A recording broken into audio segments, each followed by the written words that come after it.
Hi అండి, అందరూ ఎలా ఉన్నారు? నేనైతే చాలా బాగున్నాను.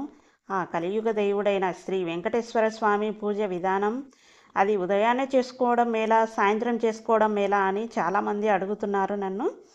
అందుకని వాళ్ళందరికీ జవాబు ఇవ్వలేక ఈ వీడియో చేస్తున్నానండి.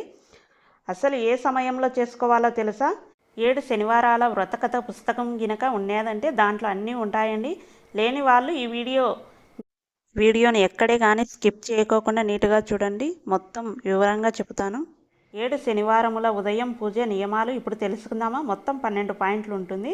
దానిలో మొదటవది, శనివారం నాడు సూర్యోదయం అయితే దుర్ముహూర్తం మొదలవుతుంది కనుక వ్రతం ప్రారంభం వేకువ జాముననే జరగాలి.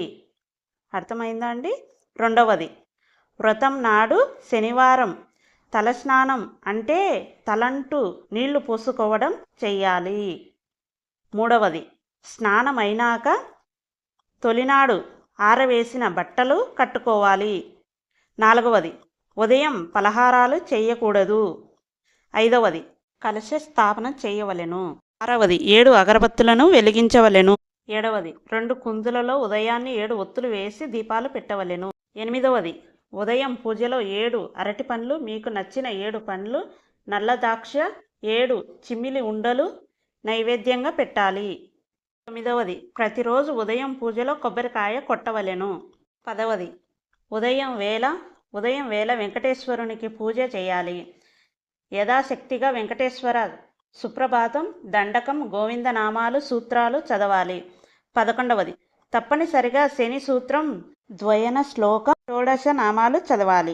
12వది, ఉదయం పూజలో నివేదించిన ప్రసాదాన్ని మధ్యాహ్నం అల్పాహారంగా తీసుకోవచ్చు.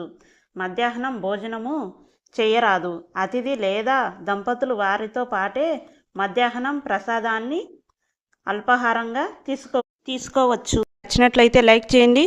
మీరు గనక మొదటిసారిగా మా యూట్యూబ్ ఛానల్ని చూస్తున్నట్లయితే సబ్స్క్రైబ్ చేసుకోండి. మీకు ఇంకా పూజ విధానంలో ఏదైనా డౌట్స్ ఉంటే కామెంట్ బాక్స్లో కామెంట్ చేయండి. Please like and subscribe to my YouTube channel.